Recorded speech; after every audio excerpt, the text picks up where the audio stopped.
یہ وہی شیخ الہند کا خواب ہے، بنیادوں کی تحریک اس نے چلائی، مالٹا کے جیل میں گیا، شیخ العرب والا جو حسین مدنی بھی کیا، یہ وہی مولانا عبدالحق رحمۃ اللہ علیہ اکوڑا خٹک آج اس کے خواب ہیں،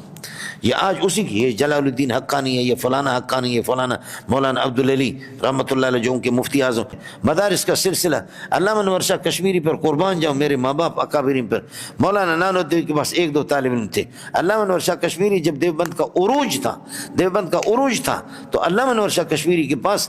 62 طالب علم تھے دیوبند میں، دور حدیث کے، کتنے تھے؟ 62 تھے۔ آج ان کی برکات ہے، آج محمد کی برکات ہے صلی اللہ علیہ وسلم، اس نالائق کے پاس دیکھو کتنے بیٹھے ہوئے، سمجھ؟ کام انہی کا ہے، کام انہی کا۔ مولانا ہم کو مکے سے بھی نکالا گیا، مکہ بھی ہمارا نہیں تھا، مدینہ بھی ہمارا نہیں تھا، دبئی، قطر، مسقط، پاکستان، ہندوستان اور بنگلہ دیش، برما، اسلامی ممالک کوئی بھی ہمارے نہیں تھے۔ ہماری شریعت کو اور ہمارے دین کو 1500 سال ابھی تک پورے نہیں ہو گئے، سابق شریعتوں کو لاکھوں سال گزر چکے، کفر کا تسلط تھا، کفر کا قبضہ رہا ہے پوری دنیا پر، ہمیں تو 1500 پورے نہیں ہو گئے، لیکن آپ نے دیکھا کافر دیکھتے نہیں ہے کہ فتوحات کے ذریعے سے آہستہ آہستہ کہ سرزمین کفر کو ننقص ہم گھٹا رہے ہیں، تو مکہ بھی ان سے نکالا، مدینہ بھی ان سے نکالا، دبئی بھی نکالا، قطر بھی نکلا، مسقط بھی نکلا، افغانستان بھی نکلا، اور روز بروز اللہ کے فضل سے اسلام بڑھ رہا ہے، گھٹ نہیں رہا، سب کو سبحان اللہ۔ اے ہے جنے دا پتر، پھر بھی ساتھی کہتے ہیں ہماری کمزوریاں ہیں، ہماری کوتاہیاں ہیں، لیکن اللہ کے فضل و کرم سے اسلام بڑھ رہا ہے۔ میں نے خود برطانیہ کے اندر اور کئی جگہوں کے اندر، یہ کہ باہر میں کئی چرچوں کو خرید کر کے کروڑوں ڈالروں میں اور پاؤنڈ میں، کروڑوں میں 6-7 کے افتتاح تو میں نے خود کرایا ہے مولانا، کروڑوں پاؤنڈ پہ، یہی ہندوستان کے لوگ، اللہ کا بھلا، گجرات کے، ڈاویل کے، سہارنپور کے، ہندوستان کے تاجر برادری، سمجھے، تاجر برادری اللہ آپ کا بھلا کرے، اور تبلیغی حضرات، دیندار، یہ آپ کے مفتی شبیر صاحب اللہ آپ کا بھلا کرے، مفتی اعظم وہاں کے، بڑے بڑے ادارے، بڑے اللہ آپ کا بھلا کریے کہ ادارے اور بڑی بڑی مسجدیں، اس طریقہ پر خود ہمارا آپس کی ہمارا قصور ہے، ورنہ یہ کہ ماشاءاللہ لوگوں کے کاروبار، ان چیزوں کو مسلمان دھڑا دھڑ لوگ، برطانیہ کے خود 10-12 کروڑ اس کی آبادی ہے، نہیں ہے، سمجھے، بلکہ اس سے کم ہے، اور سارے کے سارے مسلمان بن رہے ہیں، آہستہ آہستہ مسلمان بن رہے ہیں۔ مدارس کا سلسلہ، علامہ انور شاہ کشمیری پر قربان جاؤں، میرے ماں باپ اکابرین پر، مولانا نانوتوی کے پاس ایک دو طالب علم تھے، علامہ انور شاہ کشمیری جب دیوبند کا عروج تھا تو علامہ انور شاہ کشمیری کے پاس 62 طالب علم تھے دیوبند میں، دور حدیث کے، کتنے تھے؟ 62 تھے۔ آج ان کی برکات ہے، آج محمد کی برکات ہے صلی اللہ علیہ وسلم، اس نالائق کے پاس دیکھو کتنے بیٹھے ہوئے، سمجھ؟ کام انہی کا ہے، کام انہی کا ہے، اللہ آپ کا بھلا کرے۔ میں نالائق ہوں، میں نے پڑھا مڑا نہیں ہے، میں کہتا تھا کہ یا اللہ احمد علی لاہوری کی، میں نے عرض کیا کہ اس کی جیکٹ کو دیکھ کر کے روتا تھا، اور میں کئی دفعہ یہ ہے کہ شیخ القرآن مولانا غلام اللہ کی مسجد میں گیا ہوں، میں نے ان کے بیٹوں کو کسی نقاب ڈال کر کے میں روتا رہا کہ اللہ اس سے آپ نے کام لے لیے، قرآن ہمارے ہاتھ میں دے دو، احمد علی لاہوری، مولانا حسین علی رحمۃ اللہ علیہ، اس قسم کے اللہ قرآن ہمارے ہاتھ میں دے دو۔ تو میں نے حدیث تو جامع فاروقی میں پڑھا ہے، الحمدللہ بہت پڑھا ہے، لیکن یہ تھا کہ قرآن مجھے موقع مل جائے، وہ الحمدللہ یہ ہو گیا۔ یہ ان حضرات کی برکات ہے جو میں نے عرض کیا کہ 62 طالب علم علامہ انور شاہ کشمیری کے ساتھ، سمجھے بھائی، یہ سلسلہ بڑھ رہا ہے، یہ گھٹ نہیں رہا ہے۔ علامہ بنوری رحمۃ اللہ علیہ کے پاس 50 لوگ تک بھی نہیں تھے، سمجھے، نہیں تھے، لیکن آج دیکھو بنوری ٹاؤن کو دیکھو کہ ماشاءاللہ کس مقام پہ پہنچا۔ سنگ بنیاد تو ان کی ہے، محنت تو اصل میں انہی کی۔ مولانا عبدالحق رحمۃ اللہ علیہ نے اکوڑا خٹک میں، اس نے 50 طلبہ بھی نہیں دیکھے دور حدیث میں، جس کو جبریل علیہ السلام کہتے تھے، میں نے اکوڑا خٹک میں بیان بھی کیا مولانا سمیع الحق رحمۃ اللہ علیہ کی شہادت پر، اس کا نام جبریل تھا۔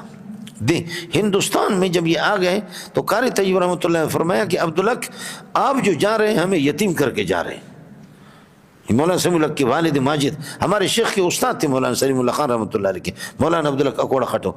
یہ وہی شیخ الہند کا خواب ہے، بنیادوں کی تحریک اس نے چلائی، مالٹا کے جیل میں گیا، شیخ العرب والا جو حسین مدنی بھی کیا، یہ وہی مولانا عبدالحق رحمۃ اللہ علیہ اکوڑا خٹک آج اس کے خواب ہیں، یہ آج اسی کی، یہ جلال الدین حقانی ہے، یہ فلانا حقانی ہے، فلانا مولانا عبدالعلی رحمۃ اللہ علیہ جو ان کے مفتی اعظم، ان کے کچھ فتویٰ آ گئے، ہم نے زور لگایا، دارالعلوم بنور ٹاؤن فاروقی، ہم ان فتواؤں کو توڑ نہیں سکے، اس نے ہمارے فتحوں پر یہ ہے کہ کراچی کے فتحوں پر اٹیک کیا تھا، ہم نے زور لگایا اپنے الو کو سیدھا کرنے کے لیے، صرف وہ پٹھان کا بچہ صرف پٹھان تھا، سمجھ رہی ہے کہ نہیں ہے؟ باقی یہ ہے کہ ان کے اتنے مضبوط قسم کے مضبوط ان کے اشکالات تھے، ہم نے آج تک ان کو دفن کر دیا، اس کا جواب ہم سے بنا نہیں۔ یہ تو کیا ہے، اسلام کو نقصان تو نہیں ہو رہا نا، اسلام کو نقصان تو نہیں ہو رہا، اللہ کے فضل و کرم سے ہماری نالائکیاں ہیں، لیکن سلسلہ یہ کہ بڑھتا رہتا ہے۔ آپ سمجھے نہیں سمجھے؟ یہ اسلام بڑھ رہا ہے مولوی صاحب، چشم ما روشن دل ما شاد ویسلم تسلیما، یاد میں پکا۔ یہ وہی مشہور قصہ ہے جو آپ کے سامنے، منافق اور اللہ آپ کا بھلا کریے کہ یہودی دونوں کا جھگڑا ہو گیا، رسول پاک صلی اللہ علیہ وسلم کے پاس گئے، حضرت اقدس صلی اللہ علیہ وسلم نے یہودی کے حق میں فیصلہ دیا، اور وہ منافق فوٹو اسٹیٹ مسلمان، اس نے کہا کہ نہیں میں اس فیصلے کو نہیں مانتا، ہم حضرت عمر کے پاس جائیں گے، اور ان کا مقصد یہ تھا کہ عمر جلالی آدمی ہے، جلالی کے پاس جائیں گے، ان کو کہیں گے کہ یہودی کے حق میں فیصلہ ہو گیا، تو عمر پھر یہ کہ جوش میں آئے گا، جلال میں آئے گا کہ یہودی کون ہوتا ہے ہمارے مسلمان کو ہرانے والا، نہیں فیصلہ مسلمان کے حق میں، یہی ان کا، جبکہ فیصلہ محمد رسول اللہ کر چکا تھا۔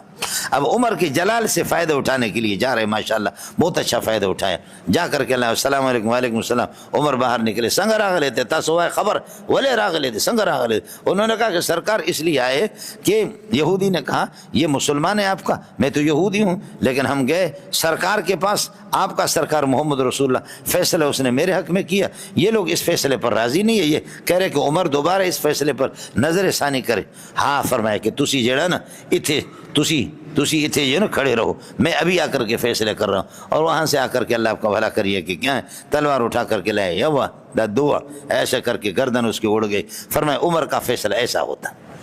سمجھے، جو محمد رسول اللہ کے فیصلے کو۔ بعض حضرات کا کہنا یہ ہے کہ فاروق لقب اس واقعے سے حضرت عمر کو پڑ گیا، بعض کا کہنا یہ کہ الفاروق، فاروق جو آپ کو کہا گیا، الفارق بین الحق و بین الباطل، حق و باطل کے درمیان فرق کرنے والا عمر کا ہونا ضروری ہے، عمر کا ہونا ضروری۔ ابو بکر پہلے نمبر پر ہے، ارحم امتی بی امتی ابو بکر واشہدہم فی امر اللہ عمر، لیکن جہاں لڑائی ہو جہاد کا مسئلہ ہو تو وہاں ابو بکر دوسرے نمبر پہ اور عمر پہلے۔ محمد رسول اللہ والذین معہ اشداء علی الکفار اشدہم فی امر اللہ عمر، اور رحماء بینہم ابو بکر بعد میں۔ بلاغت اسی کو کہتے، بلاغت اسی کو کہتے، مطابقت الکلام لمقتضی الحال، اگر یہ آپ خالی ذہن ہے تو میں زید قائم کہوں گا، اور اگر آپ منکر ہے تو ان زید قائم کہوں، اس سے بڑے منکر ہے ان زید لقائم کہوں گا، اس سے زیادہ منکر ہے تو ان زید هو القائم کہوں گا، اس سے زیادہ پرلے درجے کے بے ایمان ہو تو ان کو واللہ ان زید هو القائم۔ سمجھیں، بلاغت میں تو اسی طرح ہوتا ہے کہ سامنے والے کو دیکھتے کہ اس کی حالت کیا ہے۔ السلام علیکم جی دوستو، آپ نے دیکھا اور سنا شیخ مولانا منظور مینگل صاحب کو کہ شیخ مولانا منظور مینگل صاحب کیا بیان فرما رہے تھے۔